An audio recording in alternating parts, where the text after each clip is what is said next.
आपको परा और अपरा विद्या जो है, ठीक है, परा और अपरा विद्या के बारे में यहाँ पे बताया जाता है कि क्या परा विद्या है, क्या अपरा विद्या है।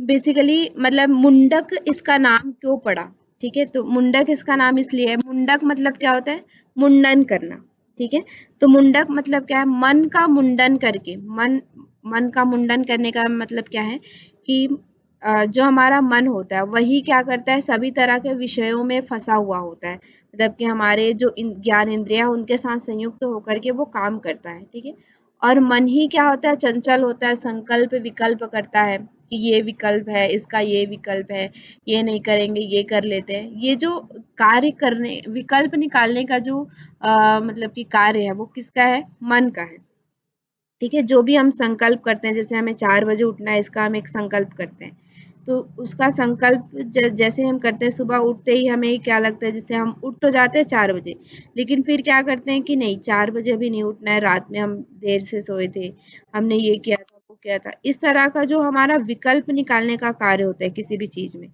और कोई भी हमें अच्छी चीजें देखना है, हमें ये देखने का मन कर रहा है, हमें ये खाने का मन कर रहा है, तो मन मतलब क्या है, मन ही है जो सभी विषयों में क्या होता है, लगा हुआ रहता है, ठीक है, तो इससे जो उपनिषद है उसका उद्देश्य क्या है कि मन का मुंडन करके, ठीक है, मन को इन सभी चीज, मुंडन करने का मतलब क्या है कि मन को मुंडन कहने का तात्पर्य हम कैसे समझ सकते हैं कि उसको दबा करके, दमन करके या समन करके, ठीक है, उसके सही कार्यों में लगाना, ठीक है, तो ये इस जो मुंडक उपनिषद है उसका उद्देश्य और इसकी नाम की सार्थकता यही है कि मन का मुंडन करके हमें क्या करना है कि सही दिशा में कार्य में नियोजित करना, ठीक है, तो इसमें आप देखेंगे कि ब्रह्म हेतु 2 उपागम बताए गए हैं, परा और अपरा विद्या, सॉरी,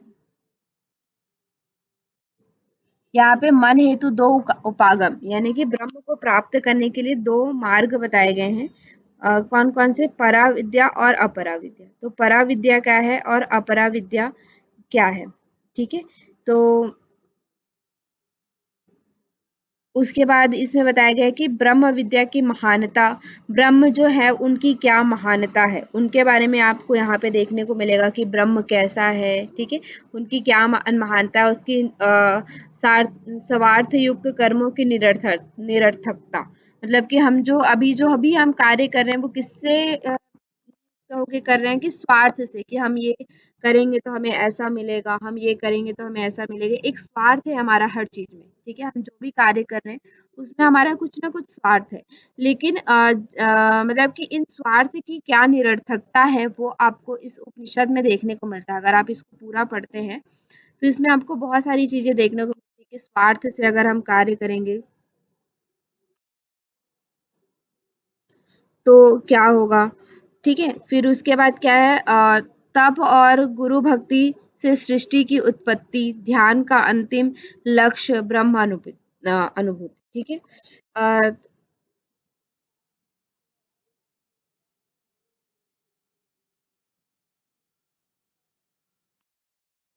ब्रह्म को हम कैसे प्राप्त करते हैं, है ना, और सृष्टि की उत्पत्ति कैसे होती है, ध्यान का अंतिम लक्ष्य क्या है, ब्रह्म की अनुभूति, ये सारी चीजें आपको इसमें देखने को मिलती है, ठीक है, तो मुख्यतः इसमें क्या है देखते हैं, सामान्य जब आप मंत्र देखेंगे तो टोटल इसमें कितने मंत्र हैं, सिर्फ 64 मंत्र ही हैं, और इसमें 3 मुंडक हैं और प्रत्येक में 2-2 खंड हैं, ठीक है, 3 मुंडक हैं और प्रत्येक में कितने खंड हैं, 2-2 खंड हैं, ऐसा यहाँ पे बताया गया है, ठीक है, संबंधित वेद क्या है, अथर्व वेद की सौनक शाखा से ये लिया गया है, ठीक है, कौन से वेद से लिया गया, अथर्व वेद की सौनक शाखा से ये लिया गया है, दूसरा नाम इसको क्या बोला जाता है, मंत्रोपनिषद भी कहा जाता है, ठीक है, इस मुंडक उपनिषद का दूसरा नाम क्या है, मंत्रोपनिषद भी कहा जाता है, मुंडक का यहाँ पे देखिए, मन का मुंडन कर अविद्या से मुक्त करने वाला ज्ञान, मुंडक उपनिषद मतलब क्या है, मन का मुंडन करके अविद्या से मुक्त करके पराविद्या या अविद्या को प्राप्त करने वाला जो ज्ञान है उसे हम क्या कहते हैं, मुंडकोपनिषद कहते हैं, ठीक है, संवाद है इसमें किनके बीच में, अंगिरा और शौनक जो ऋषि हैं, ऋषि अंगिरा और शौनक के बीच में यहाँ पे संवाद है, ठीक है, ऋषि अंगिरा ने शौनक को परा और अपरा विद्या के बारे में समझाया है कि परा विद्या क्या है, अपरा विद्या क्या है। इसके बारे में ऋषि शौनक को अंगिरा ने समझाया है। ठीक है। तो पूछा जाता है जैसे मुंडक उपनिषद में किसका किसका संवाद है, तो मुंडक उपनिषद में किसका संवाद है, अंगिरा और शौनक जी का संवाद है। क्लियर है यहाँ तक? उसका सामान्य परिचय क्लियर।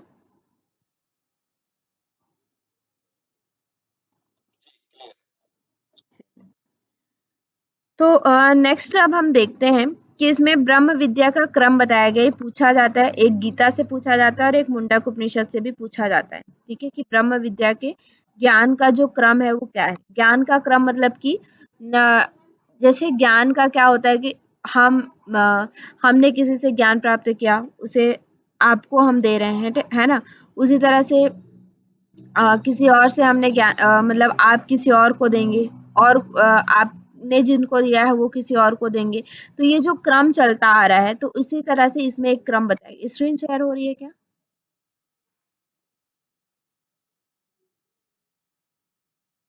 आपकी वॉइस नहीं आ रही है।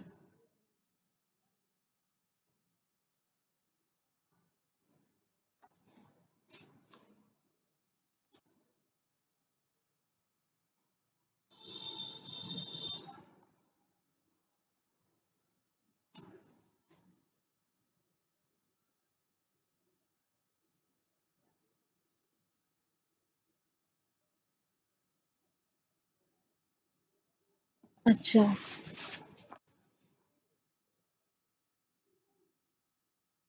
Just 2 minute.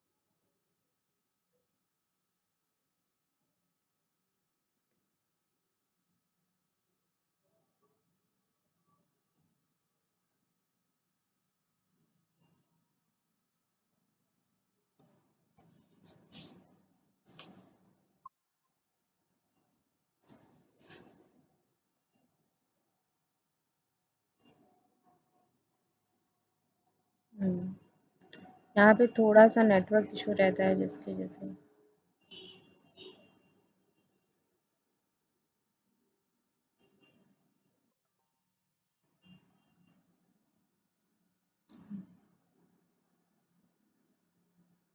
अभी शेयर हो रही है स्क्रीन?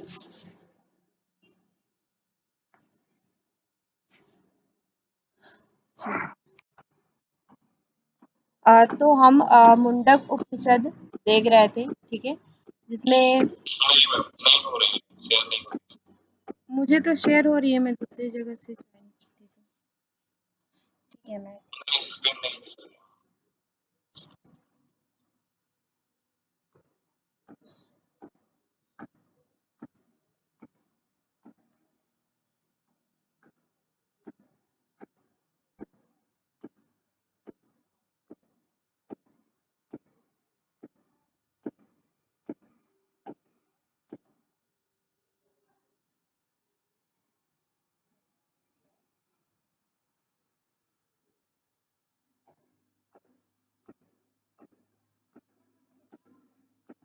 अभी शेयर हो रही है? अभी शेयर हो रही है?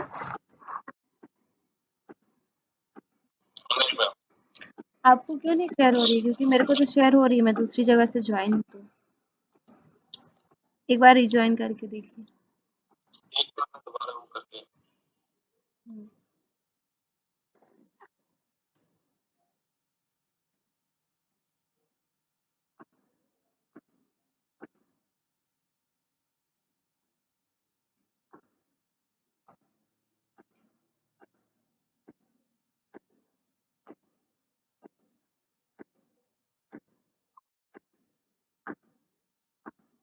अभी हो रही है?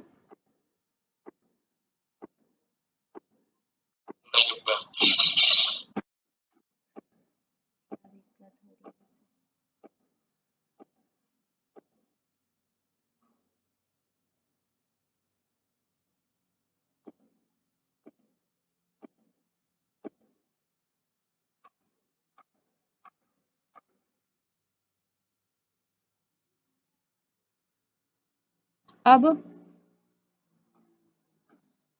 जी अभी हो रही है। चलिए, तो देखते हैं अभी हम लोग।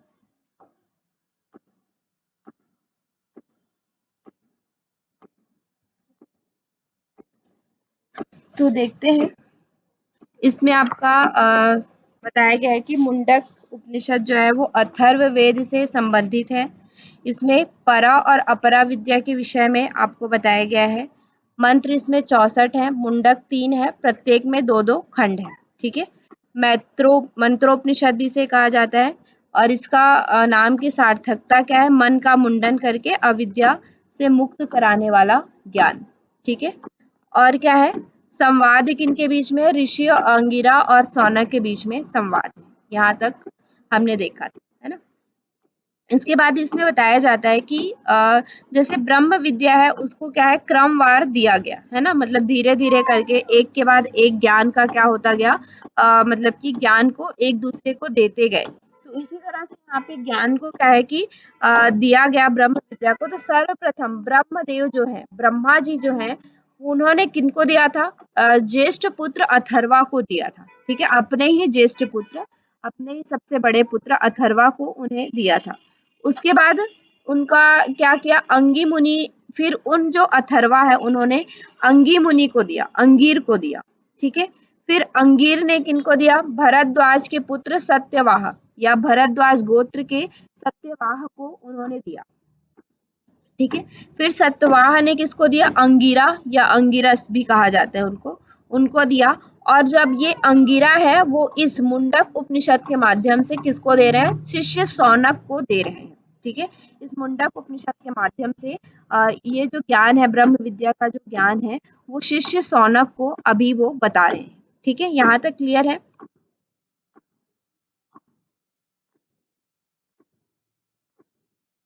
ये आपको याद रखना है, पहले ब्रह्मदेव, फिर अथर्वा, फिर अंगीर, सत्यवाह, अंगिरस, फिर अब सौनक। ये जो उपनिषद है वो किनके बीच में संवाद है? अंगिरा और सौनक के बीच में संवाद है, जिसमें वो क्या है? ब्रह्म ज्ञान को दे रहे हैं।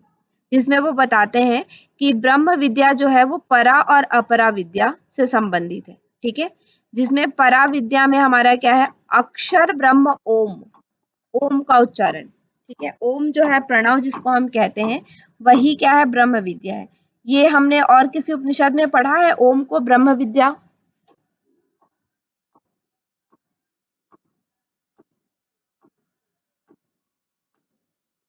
हाँ जी। किसी और उपनिषद में पढ़ा है ओम को ब्रह्म विद्या के रूप में?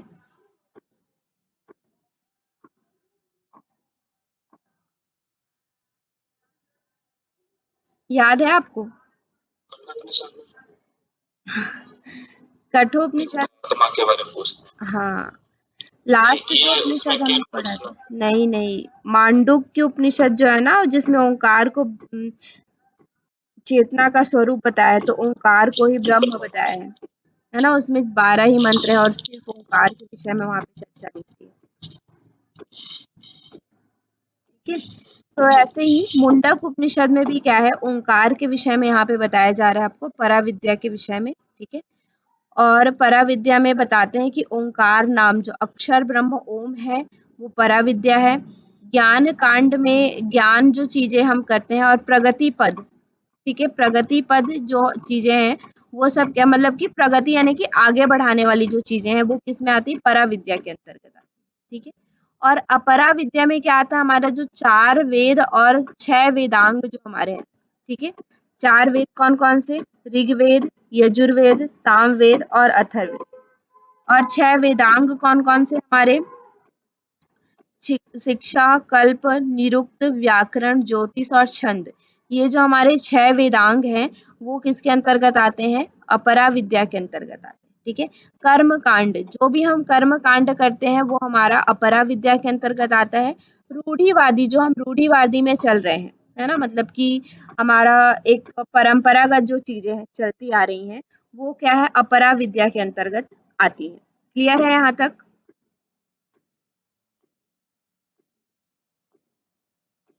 जब आप उपनिषद के एक बार थॉरो रीडिंग करेंगे तो 64 ही मंत्र है उसमें, ज्यादा नहीं है, तो वहां से भी आपको ये चीजें ओवर मतलब पता चलेगी, है ना। उसके बाद नेक्स्ट इसमें बोला जाता है, चार वेद के अंतर्गत फिर बताया गया है, चार वेद में कौन कौन सा आता है, ऋग्वेद, यजुर्वेद, सामवेद, अथर्ववेद। ठीक है। छह वेदांग में हमारे क्या क्या आते हैं, अ, शिक्षा, कल्प, व्याकरण, निरुक्त, छंद और ज्योतिष, ये हमारे छह वेदांग में आते हैं। ठीक है। फिर उसके बाद यहाँ पे पर ब्रह्म का स्वरूप और महिमा के विषय में बताया गया कि पर ब्रह्म कैसे हैं, क्या है। तो पर ब्रह्म जो है वो कैसे है, अदृश्यम, अदृश्यम यानी कि जिसको देखा ना जा सके। ठीक है। पर ब्रह्म कैसे हैं, जिनको देखा ना जा सके वो है। उसके बाद क्या है, अग्राह्य, अग्राह्यम यानी कि जिनको पकड़ा ना जा सके। ठीक है। पर ब्रह्म कैसे हैं, जिनको पकड़ा ना जा सके। अगोत्रम यानी कि गोत्र रहित, जो क्या है, मतलब कि गोत्र से रहित है। ठीक है। फिर उसके बाद क्या है, अवर्णम, रंग इत्यादि से रहित है, जैसे कि हम देखते हैं कि इनका गोरा रंग है, इनका काला रंग है, ये पीला नीला है। तो जो ब्रह्म है वो रंग से रहित है, उनका कोई वर्ण नहीं है। ठीक है। और क्या है, अचक्षु श्रोत्रम, जिनको हम चक्षु मतलब कि आंखों से देख नहीं सकते, कानों से सुन नहीं सकते, या किसी भी हमारी जो इंद्रियां हैं उनके द्वारा हम उनको महसूस नहीं कर सकते, उनका स्पर्श नहीं कर सकते, वो वैसे होते हैं ब्रह्म। ठीक है।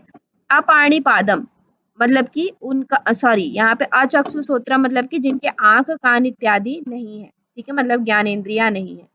अपाणिपादम यानी कि जिनके हाथ पैर इत्यादि कर्मेंद्रिया नहीं है, मतलब कि जो ब्रह्म है उनके हाथ पैर भी नहीं है, उनके आंख नाक भी नहीं है। ठीक है। नित्यम विभुम, नित्य भी है और सर्वव्यापी है। विभुम यानी कि सभी जगह व्याप्त रहने वाला है और नित्य है। उसके बाद क्या है, अव्यव्यम यानी कि अविनाशी है, मतलब कि वो कभी भी विनाश नहीं होने वाला है उनका। ऐसा नहीं है कि हमारा क्या है कि हम एक समय, हमारा एक कालखंड है कि हम इस कालखंड तक जीवित रहेंगे, उसके बाद हमारी क्या हो जाएगी, मृत्यु हो जाएगी, तो वो ऐसा नहीं है। और क्या है, सर्वज्ञ, सर्वगतव्य, सूक्ष्म। ठीक है। वो क्या है, सर्वज्ञ है लेकिन सूक्ष्म भी है, सभी तरफ फैले हुए भी है। ठीक है। इस तरह से यहाँ पे ब्रह्म के विषय में आपको बताया जाता है कि ब्रह्म क्या क्या है। क्लियर है?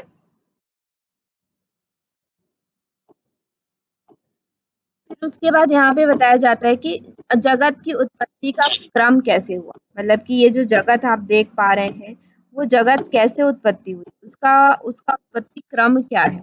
ठीक है। तो जगत की उत्पत्ति किससे हुई है, अक्षर ब्रह्म से हुई है। ठीक है। इसी तरह से यहाँ पे भी हमने मांडुक्य उपनिषद में भी देखा था कि जगत की उत्पत्ति किससे हुई है, इस अक्षर ब्रह्म से, मतलब कि अक्षर कौन है, ओम, ओंकार ब्रह्म से ही इस जगत की उत्पत्ति हुई है। ठीक है। तो पर ब्रह्म में संकल्प स्वरूप तप से वृद्धि को प्राप्त होता है, मतलब कि पर ब्रह्म जो है वो क्या करते हैं, तप करते हैं, संकल्प करते हैं कि मुझे मतलब कि एको अहम बहुश्यामी, आपने सुना होगा इसके बारे में कि एको अहम बहुश्यामी, मैं एक हूँ और मैं बहुत बनना चाहता हूँ, या बहुत बनने की इच्छा है। इस तरह से जब वो संकल्प करते हैं तो फिर वहां से क्या होता है कि वो इस तरह से तप करते हैं, तो फिर वहां से इस सृष्टि की रचना होती है। ठीक है, मतलब कि एक से बहुत वो बन जाते हैं, है ना। तो यहाँ पे संकल्प पूर्वक वो तप करते हैं। ठीक है। पहला क्या करते हैं, पर ब्रह्म जो है वो तप करते हैं। कौन तप करता है, ब्रह्म। ठीक है। फिर ब्रह्म से क्या होता है, उस पर ब्रह्म से तप करते हैं तो ब्रह्म उत्पन्न होता है, फिर वो वहां से फिर अन्न उत्पन्न होता है। ठीक है। मतलब कि अनेकानेक जो हम अन्न इत्यादि देख रहे हैं वो सब अन्न उत्पन्न होता है। अन्न के बाद क्या उत्पन्न होता है, प्राण उत्पन्न होता है। प्राण से फिर क्या उत्पन्न होता है, मन उत्पन्न होता है। मन से फिर सत्य उत्पन्न होता है। सत्य से, सत्य एक, सत्य क्या है, लोक है। ठीक है। मतलब स्वर्ग लोक, सत्य लोक जिसको हम कहते हैं। फिर उस लोक से अनेकानेक लोक उत्पन्न होते हैं, मतलब कि और भी भूमि लोक, अंतरिक्ष लोक, पाताल लोक, इस तरह से जो हमने 7 लोक देखे थे तो वो 7 लोक यहाँ पे उत्पन्न होते हैं। फिर उस 7 लोक से क्या उत्पन्न होता है, लोक में रहने वाले मतलब लोग जो है वो कर्म करते हैं, है ना, अलग अलग तरह के, जैसे हम क्या कर रहे हैं, कर्म कर रहे हैं, उसी तरह से वो भी क्या करते हैं, अलग अलग तरह से कर्म करते हैं। और उस कर्म से ही क्या होता है, अमृतम, मतलब कि जैसे जैसे आप कर्म करेंगे, जिस जिस तरह का कर्म करेंगे, तो वहां से वो क्या होगा, अमृतम, यानी कि अगर आप अमृत तत्व को प्राप्त करने के लिए कर्म करेंगे तो मोक्ष को प्राप्त करेंगे। और अगर आप इस तरह से आसक्ति से कर्म करेंगे तो फिर आप क्या है कि अलग अलग तरह से, मतलब कि आसक्ति से कर्म करेंगे तो फिर इस कर्म बंधन के चक्र में फंसेंगे और इसी लोक में वापस क्या करते रहेंगे, आते जाते रहेंगे। तो इस तरह से यहाँ पे सृष्टि का क्रम बताया जाता है आपका, कि मुंडक उपनिषद में सृष्टि कैसे उत्पन्न हुई, जो भी हम ये सृष्टि देख रहे हैं वो सब चीज कैसे उत्पन्न हुई, उसके बारे में यहाँ पे बताया जाता है। ठीक है, फिर नेक्स्ट इसमें बताया जाता है कि अग्निहोत्र, तो अग्निहोत्र जो हम करते हैं, मतलब कि यज्ञ करते हैं, तो वहां पे क्या होता है, अग्निहोत्र होता है ना। तो अग्निहोत्र क्या होता है, तीनों वेदों में मंत्रों का नियम है, ठीक है, अलग अलग मंत्र हैं, उनके नियम बताए गए हैं कि अलग अलग कब हमें कौन सा मंत्र बोलना है, कौन से अग्निहोत्र हमें कब करना है, ठीक है, उन सब के लिए मतलब कि वेदों में आपको बहुत सारी चीजें इनके विषय में देखने को मिलेगा। लेकिन अग्निहोत्र कर्म करने से क्या होता है, सुकृत मार्ग की प्राप्ति होती है, मतलब कि शुभ मार्ग की आपको प्राप्ति होती है। जब जैसे देखिए, आप अगर किसी चीज को प्राप्त करना चाहते हैं, जैसे मोक्ष को ही प्राप्त करना चाहते हैं, है ना, तो मोक्ष क्या है, डायरेक्ट आप मोक्ष को नहीं प्राप्त कर सकते कि एकदम आप बोलेंगे हाँ मुझे मोक्ष प्राप्त करना है और मैं मोक्ष की तरफ चला जाऊंगा, ठीक है, ऐसा नहीं होगा। आपको क्या करना पड़ेगा, पहले आपको लौकिक चीजों से ही गुजरना पड़ेगा, यज्ञ जो इष्ट देव हैं उनके प्रति मन लगाने के लिए आप डायरेक्ट निराकार में नहीं जा सकते, पहले आपको साकार में जाना ही पड़ेगा, ठीक है, साकार चीजों को देखना पड़ेगा। तो साकार में आप देखेंगे तो क्या होगा, मतलब साकार में ये चीजें आती हैं, यज्ञ है, दान है, हवन है, अग्निहोत्र है, तो ये सारी चीजें आपकी किस में आती है, साकार रूप में आती है ना। तो साकार जब हम देखेंगे तो अग्निहोत्र के विषय में यहाँ पे बहुत सारी चीजें बताई गई कि आप किस किस तरह से अग्निहोत्र करेंगे, वेदों में बताया गया है कि किस किस तरह से आप अग्निहोत्र करेंगे तो आपको कौन कौन से फल मिलेंगे, आपकी मानसिक स्थिति कैसी होगी, उनके विषय में यहाँ पे विशेष रूप से देखने को वेदों में मिलता है, ठीक है। तो अनुष्ठान के विषय में यहाँ पे बताया गया है, तो यहाँ पे 6 तरह के समय बताए गए हैं यज्ञ करने के, ठीक है। पहला क्या है, दशम, दशम यानी कि अमावस्या में यज्ञ करना। उसके बाद पौर्ण मासम यानी कि पूर्णिमा में यज्ञ करना। चातुर्य मासम यानी कि वर्षा ऋतु में जो यज्ञ करना, ठीक है। आग्रण्यम यानी कि शरद और वसंत ऋतु में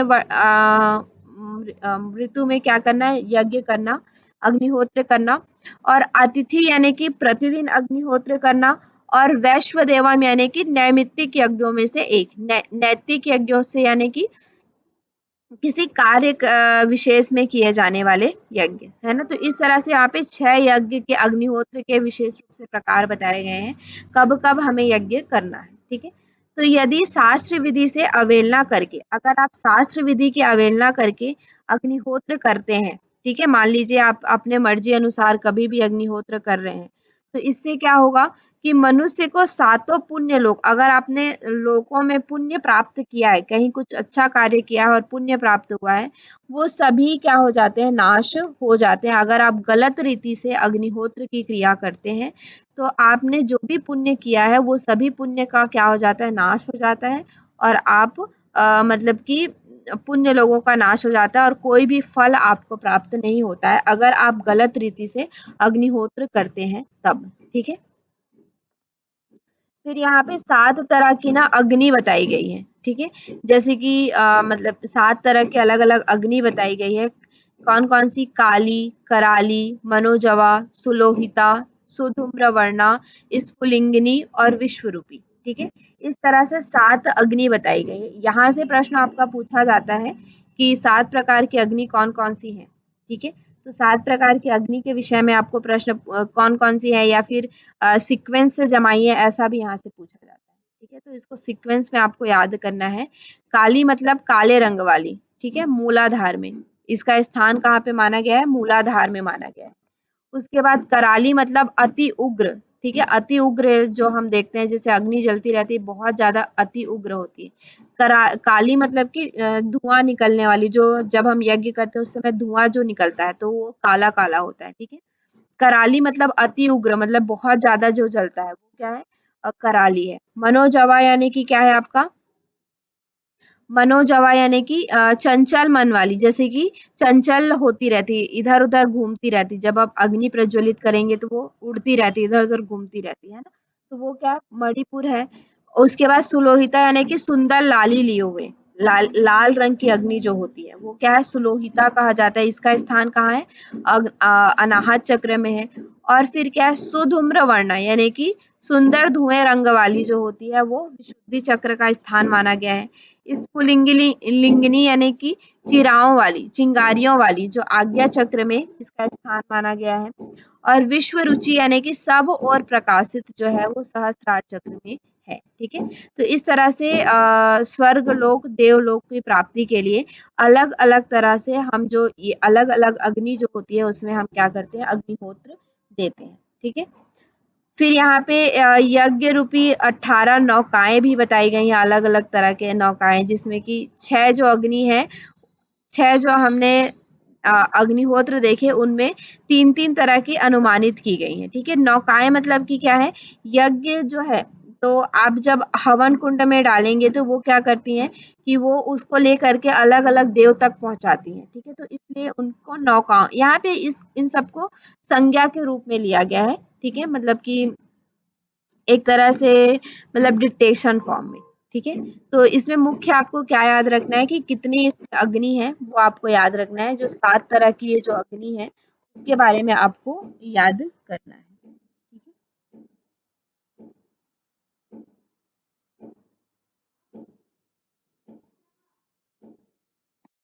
चलिए,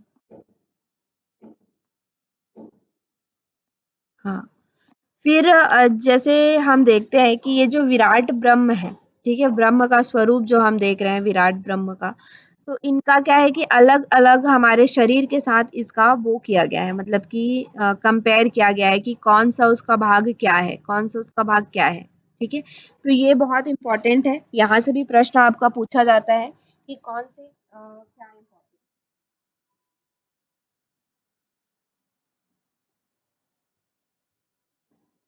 ठीक है, तो इसको भी आपको देख के रखना है कि कौन-कौन से हैं, क्योंकि यहाँ से जैसे जोड़ी मिलाने वाले जो प्रश्न आते हैं, अभी बहुत जो आ रहे हैं, ठीक है? जोड़ी मिलाने वाले प्रश्न जो हैं, उन सब में इनको बहुत पूछा जाता है, ठीक है? उपनिषद वगैरह से। तो यहाँ पे जैसे हम देखते हैं, आपने सुना होगा कि ये जो विराट सृष्टि है वो जितने हमारे सृष्टि में है, सृष्टि में जो भी चीजें पेड़ पौधे वृक्ष इत्यादि जो भी आप देखने को मिल रहा है, अग्नि जल वायु समुद्र, ये सभी चीजें हमारे शरीर के अंदर भी हैं, ठीक है, हमारे शरीर में भी है। तो उनको इन्हीं को हमारे शरीर से और ब्रह्मा के शरीर से क्या किया गया है, कंपेयर किया गया है, ठीक है। तो जैसे हम अपना मस्तक या मूर्धा देखते हैं, वो ब्रह्मा का क्या है, जो भी हम अग्नि स्वरूप में जो भी हम देख रहे हैं, ठीक है, बाहर जितनी भी अग्नि स्वरूप में हम देख रहे हैं वो सब क्या है, उनका मस्तक है, ब्रह्मा का, ब्रह्मा जी का मस्तक है। दो नेत्र, नेत्र जो हम देख रहे हैं है ना, हमारी जो दो नेत्र हैं, लेफ्ट और राइट, तो ब्रह्मा जी के नेत्र कौन कौन से हैं, सूर्य और चंद्र, ठीक है। सूर्य और चंद्र जो आप देख रहे हैं वो क्या है, ब्रह्मा जी के नेत्र के रूप में उनको माना जाता है। और उसके बाद दो कान, हमारे कान जो है दो, वो जो उनकी दसों दिशाएं जो हम देखते हैं, ठीक है, वो उनको उनका कंपेयर किससे किया गया है, हमारे कानों से किया गया है। वाणी मतलब कि जो हम बोल पा रहे हैं, जो आप मुझे सुन पा रहे हैं, ये क्या है, वाणी है। तो वाणी का कंपैरिजन किससे किया गया है, वेदों से किया गया है, ठीक है, जो हम 4 वेद बोलते हैं। तो ये भी क्या है, अपौरुषेय है, मतलब कि अपौरुषेय कहने का क्या तात्पर्य है कि ब्रह्मा के द्वारा अ, मतलब कि ये जो वाणी है, जो वेद है, वो क्या हुए है कि इस यूनिवर्स में, इस ब्रह्मांड में क्या हो रहे थे, भ्रमण कर रहे थे, है ना, वो जो वाणी है। तो उनको ऋषियों ने क्या किया, आत्मसात किया, आत्म साक्षात्कार किया और उनको वेदों के रूप में लिखा, ठीक है। तो वाणी के रूप में किसे माना जाता है, वेद को माना जाता है। फिर उसके बाद आपका आता है हृदय, हृदय के रूप में किसको माना जाता है, सॉरी, उसके पहले क्या है, प्राण। जो भी आप प्राण देख रहे हैं, हम प्राण वायु, हमारे अंदर कितने प्राण वायु हैं, 10 प्राण वायु हैं, ठीक है, 5 मुख्य प्राण, 5 उप प्राण। तो ये जो प्राण का कंपैरिजन किससे किया गया है, जो बाहर में आप वायु देख रहे हैं, हवा का जो संचार हो रहा है बाहर में, ठीक है, ऑक्सीजन, कार्बन डाइऑक्साइड इत्यादि जो हम बोलते हैं, तो ये सब क्या है, ब्रह्मा के प्राण है, ठीक है। हृदय, हृदय, हृदय क्या है, विश्व, जो भी ये जगत रूप में आप देख रहे हैं वो क्या है, उनका हृदय है, ठीक है। वो उनके बहुत, हृदय मतलब क्या होता है, बहुत करीब, है ना, जो हमारे हृदय के करीब, कहने का मतलब क्या है, जो हमारे मन में रहते हैं, जो हमारे हृदय के करीब होते हैं, तो उनका हृदय कैसे माना गया है, इस विराट सृष्टि को, इस विराट जगत को उनका हृदय माना गया है, ठीक है। पैर उनकी क्या है, पृथ्वी उनका पैर है, ठीक है। इस तरह से यहाँ पे क्या बताया गया है, ब्रह्मा का जो शरीर है उनका कंपैरिजन किया गया है। यहाँ से जोड़ी मिलाने वाले प्रश्न आपके आते हैं, ठीक है। तो उनको आपको याद करके रखना है कि क्या उनके पैर हैं, क्या उनके प्राण हैं, कौन उनका हृदय है, पैर क्या है, नेत्र क्या है, ठीक है। इस तरह से यहाँ से प्रश्न आपका पूछा जाता है मुंडक उपनिषद से, कि जोड़ी मिलाने वाले प्रश्न। मुंडक उपनिषद के अनुसार उचित क्रम सही, सूची 1 को सूची 2 से मिलाइए, इस तरह से प्रश्न आपका पूछा जाता है, ठीक है। नेक्स्ट यहाँ पे बताया गया है कि परमेश्वर से क्या हुआ है, कि 3 जो वेद हैं उनकी उत्पत्ति हुई है, ऋग्वेद, यजुर्वेद और सामवेद, ठीक है। परमेश्वर से ही क्या है, देव, पुनर्जन्म, अच्छे कर्म, ये सब क्या होते हैं, उच्च जीव के जो कार्य होते हैं, ठीक है। साध्य, इसी जन्म में अच्छे कर्म करना, और मनुष्य जो है वो सामान्य रूप से वो जीवित रहता है ना। तो यहाँ से परमेश्वर से 3 तरह के जो वेद हैं उनका यहाँ पे उत्पत्ति माना गया है। फिर यहाँ से ब्रह्म से और क्या-क्या चीज की उत्पत्ति हुई है, तो ये माना गया है कि 7 प्राण, 7 प्राण हमारे हैं, कौन-कौन से, 2 नेत्र, 2 कान, 2 घ्राण और 1 जीवा, इनको 7 प्राण माना गया है, इनकी उत्पत्ति हुई है। फिर सप्त अग्नि की ज्वालाएं जो है, काली, कराली, मनोजवा, सुलोहिता, सुधूम्रवर्णा, स्फुलिंगिनी और हमारा विश्वरूपी, ठीक है। इनका भी क्या हुआ है, उत्पत्ति हुई है, ठीक है, ब्रह्मा से ही, जो हमने प्रीवियस में भी जो 7 हमारी ज्वालाएं देखी उनका, ठीक है। फिर 7 समिधाएं, जो विषय रूप हमारी समिधाएं हैं, ठीक है। विषय रूप समिधाएं मतलब क्या है, जो हम आंखों के माध्यम से देखते हैं, कान के माध्यम से जो हम सुनते हैं, घ्राण के माध्यम से जो हम ग्रहण करते हैं, जीवा के माध्यम से जो ग्रहण, रसना ग्रहण करते हैं, ठीक है। ये जो अलग-अलग प्रकार की विषय हैं, उनकी भी उत्पत्ति किससे हुई है, ब्रह्म से ही हुई है, ठीक है। 7 यज्ञ, 7 लोक हमारा जो है, ठीक है। स्वस्वर रूप काल जो हमारा है, काल यानी कि हमारा जो संवत्सर रूप, जैसे कि अभी क्या है, 20 2081 संवत्सर चल रहा है, तो ये जितने भी काल हमारे पूर्व से चलते आ रहे हैं, तो इन सभी काल की रचना भी किन्होंने की है, ब्रह्म के द्वारा ही हुई है, ठीक है। लोक की रचना भी ब्रह्म के द्वारा ही हुई है। 7 लोक जो हमारे भू, भुवा, स्वाहा, महा, जना, तपा, ये सभी जो है उनका रचना किससे हुआ है, ब्रह्म के द्वारा ही हुआ है, ठीक है। यहाँ पे देखिए 7 प्राण और 7 विषय के बारे में बताया गया है। 7 प्राण हमारे कौन-कौन से हैं, इंद्रिय, कान, त्वचा, नेत्र, रसना, प्राण, वाणी, मन, ये 7 जो प्राण हैं, ठीक है। 7 विषय कौन-कौन से हैं, सुनना, स्पर्श करना, देखना, स्वाद लेना, सूंघना, बोलना, मनन करना, ये जो 7 विषय हैं, ये भी किससे उत्पन्न हुए हैं, ये सभी चीजें किससे उत्पन्न हुई हैं, ब्रह्म से ही उत्पन्न हुई हैं। और ब्रह्म से कैसे उत्पन्न हुई है, तप के माध्यम से, ब्रह्म ने तप किया और तप के माध्यम से क्या हुआ, इन सभी चीजों की उत्पत्ति हुई है, ठीक है। अब यहाँ पे बताया गया, देखिए हमारे जो परमात्मा का निवास हमारे शरीर में कहाँ पे रहता है, हृदय में रहता है, ऐसा ही हमने और कहीं पे पढ़ा है क्या, परमात्मा का निवास हृदय स्थान में कौन से उपनिषद में पढ़ा है, शायद जन्म से पढ़ा है। उपनिषद, उपनिषद में, हाँ, हृदय के अंदर। अच्छा, कौन से उपनिषद में पढ़ा है,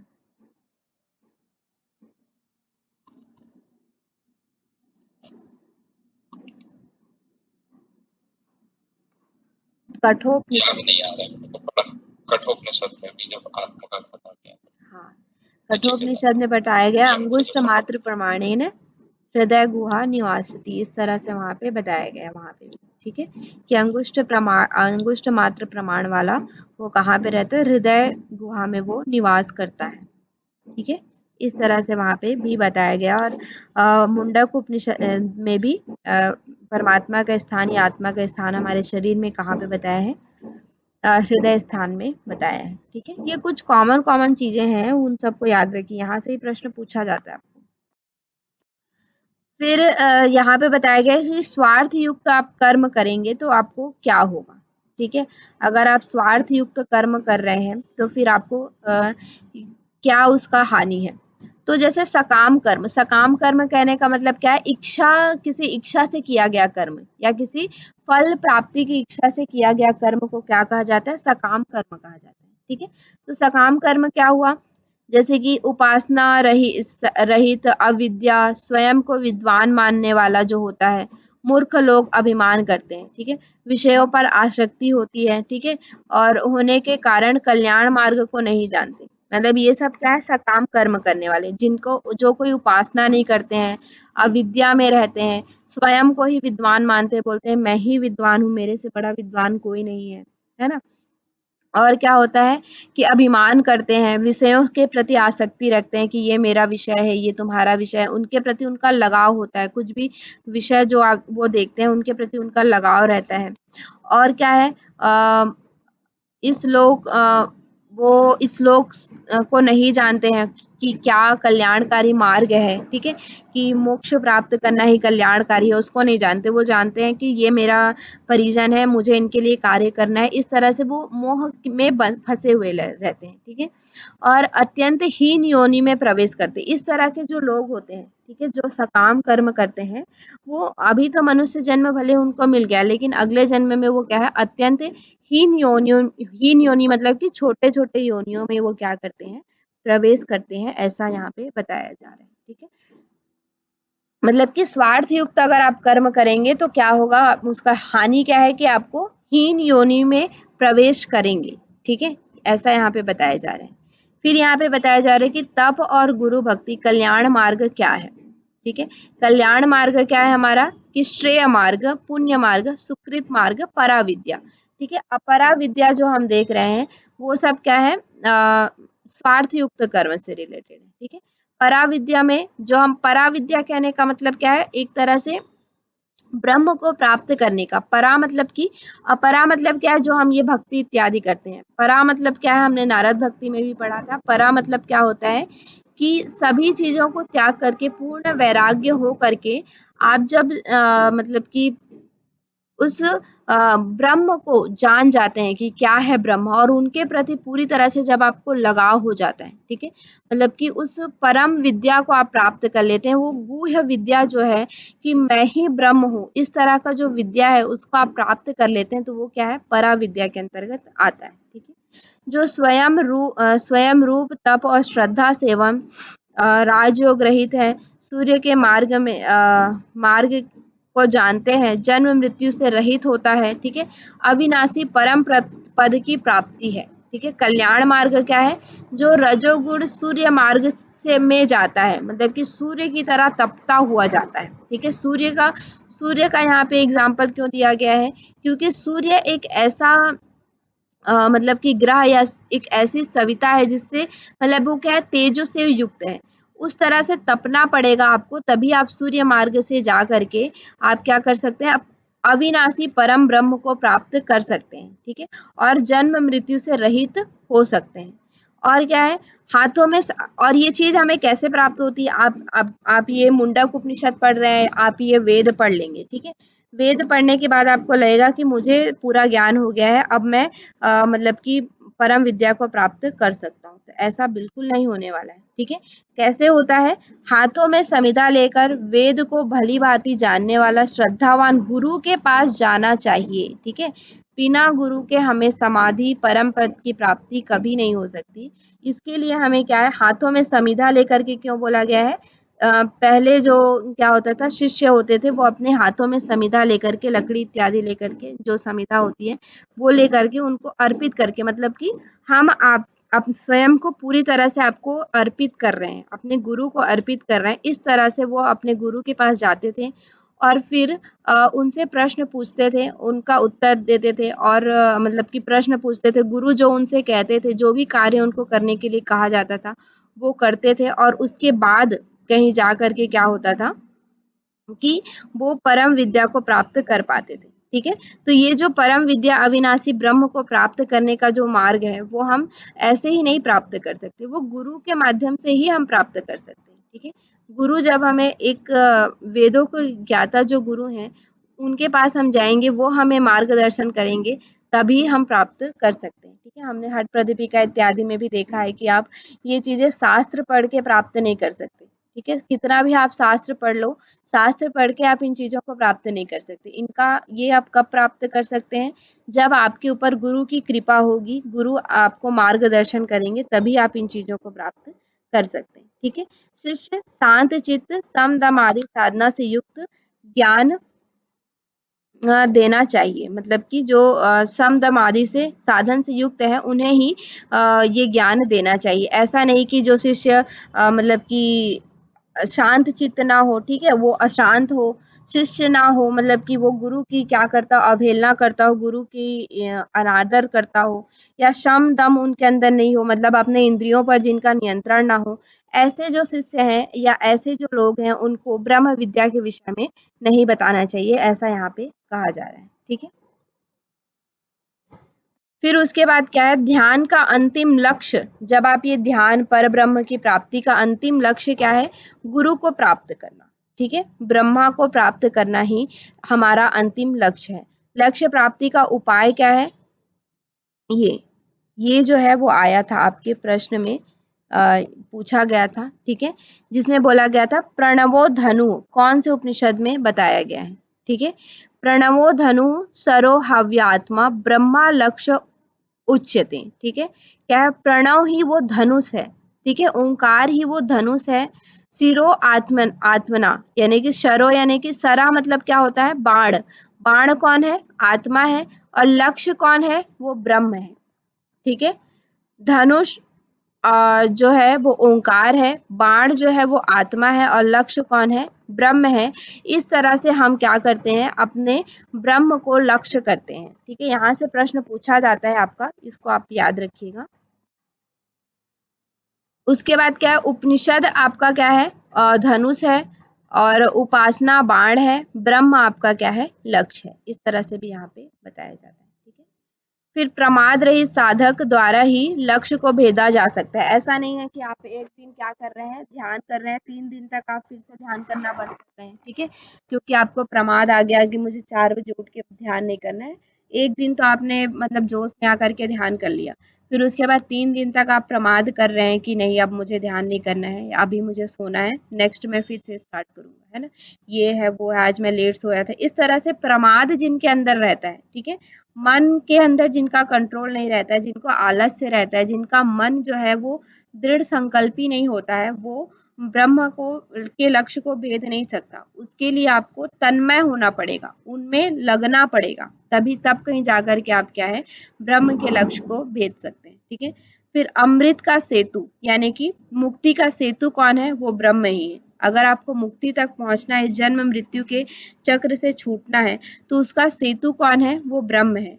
ठीक है, ब्रह्म को जब आप जान जाएंगे, ब्रह्म के विषय में आपको पूरी जानकारी हो जाएगी, तब कहीं जाकर के ही आप क्या है, उस मतलब कि अमृत तत्व को प्राप्त कर सकते हैं, मोक्ष को प्राप्त कर सकते हैं, जन्म मृत्यु के चक्र से छूट सकते हैं। ठीक है, ब्रह्म क्या है, मध्य भाग में रहता है, सबके प्राण और शरीर का नेता है। ठीक है, मध्य भाग में रहता है, मतलब कि हमारे हृदय प्रदेश में ब्रह्म का निवास है, और सभी के शरीर, सभी के प्राण का वो क्या है, नेता है। नेता कहने का मतलब क्या है, एक तरह से वो मतलब कि कंट्रोल करता है ना, मतलब कि हमारे प्राण, हमारे शरीर को वही क्या करता है, वही देख रेख करता है। ठीक है, और क्या है, ओम इस नाम के द्वारा ब्रह्म को जाना जाता है। ठीक है, ओम नाम के द्वारा ही क्या है, ब्रह्म को जाना जाता है, ब्रह्म का नाम क्या है, ओम है। ठीक है, फिर यहाँ पे फिर बताया गया है कि परमात्मा क्या है, मन में व्याप्त होने के कारण उसे मनोमय भी कहा जाता है, हृदय कमल में रहने के कारण से शरीर आनंदमय भी कहा जाता है, अविनाशी परब्रह्म है इसलिए आनंदमय भी कहा जाता है, ठीक है। और बुद्धिमान पुरुष है इसलिए विज्ञानमय से जाना जाता है, और पर ब्रह्म ज्ञान से है इसलिए हृदय ग्रंथि में खुल जाता है, ठीक है। मतलब कि ये जो है वो क्या है, मन में भी रहने वाला है इसलिए मनोमय है, हृदय में रहने वाला है इसलिए अन्नमय है, अविनाशी परब्रह्म है इसलिए आनंदमय भी है, और बुद्धि के में बुद्धिमान पुरुष है इसलिए विज्ञान में भी है। मतलब हमारे पंचकोश से भी ये जो ब्रह्म है वो रिलेटेड है, हमारे पंचकोश से भी संबंधित है, ठीक है। अब यहाँ पे एक कहानी आपकी आती है कि दो पक्षी जो है वो क्या करते हैं कि वृक्ष पर बैठे होते हैं, ठीक है। एक पक्षी क्या करता है, जीवात्मा है, और शरीर जो है वो मतलब दो जो पक्षी हैं उनमें से एक पक्षी जो है वो जीवात्मा है, जीव है जो, और एक पक्षी जो है वो क्या है, परमात्मा है, ठीक है। और ये जो हम वृक्ष देख रहे हैं वो क्या है, हमारा मतलब कि शरीर है, ठीक है। तो जीवात्मा क्या करता है, सभी तरह के काम करता है ना। मतलब कि वो मतलब कि कार्य करता है, मोह में फंसा रहता है, आसक्ति रहती है, तो वो क्या करता है, दुख इत्यादि का भोग करता है ना। मतलब कि दुख इत्यादि का भोग करता है। और जो परमात्मा है वो उसको क्या करता रहता है, ऑब्जर्व करता रहता है, देखता रहता है, ठीक है। और फल फल को कौन शरीर जो है हमारा जीवात्मा जो है वो कार्य करता है, इसीलिए वो ही क्या करता है, देखता रहता है कि क्या सत्य है क्या असत्य है, इस तरह से मतलब देखता है। तो वो सुख दुख रूपी रूप में वो फंसा हुआ रहता है, ठीक है। फिर परमात्मा की प्राप्ति के लिए यहाँ पे बताया गया है कि क्या करना पड़ेगा हमें, सत्य तप और ब्रह्मचर्य निष्काम भाव से जब हम वेद शास्त्र का सम्यक ज्ञान का जीवन लक्ष्य को अपने जीवन में उतारेंगे, तभी हमें क्या हो सकता है कि हम ब्रह्म को प्राप्त कर सकते हैं, ठीक है। और यहाँ पे एक चीज बताई गई कि सत्यमेव जयते, जो हम देखते हैं सत्यमेव जयते, है ना। आपने सुना भी होगा, वो चीज कहाँ से ली गई है, सत्यमेव जयते जो है वो मुंडक उपनिषद से ली गई है, ठीक है। सत्यमेव जयते कहाँ से ली गई है, मुंडक उपनिषद से ली गई है, ठीक है। फिर परमात्मा की प्राप्ति किसे नहीं हो सकती है, किसको परमात्मा की प्राप्ति नहीं हो सकती है, तो किसको नहीं हो सकती है, नायम आत्मा बलहीन लभ्ये, ये हमने वहां पे भी पढ़ा था कठोपनिषद में भी, कि जो बलहीन है, जो प्रमाद है, जो प्रयास नहीं करता है, उनको ब्रह्म की प्राप्ति नहीं हो सकती, ठीक है। मतलब कि जो बलहीन है, जो प्रमाद से ग्रसित है, और जो प्रयास नहीं करता है, कितना भी प्रयास कर ले वो, तो भी उसको ब्रह्म ब्रह्म की प्राप्ति नहीं हो सकती, ठीक है। ब्रह्म की प्राप्ति कैसे हो सकती है, केवल आप प्रमाद रहित होकर के अपने पूरी शक्ति के साथ जब आप प्रयास करेंगे तभी आपको ब्रह्म की प्राप्ति हो सकती है, ठीक है। सॉरी।